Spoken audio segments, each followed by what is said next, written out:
L'obstinació fallera intenta despertar les barriades a les 8 del matí per fer-nos creure que ens trobem en el mes de març.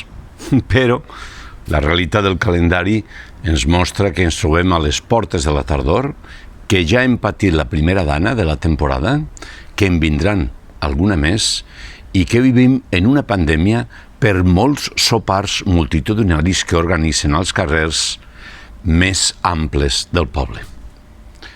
S'ha vist a les clares com en aquesta societat capitalista el que prima és l'economia per sobre la salut pública.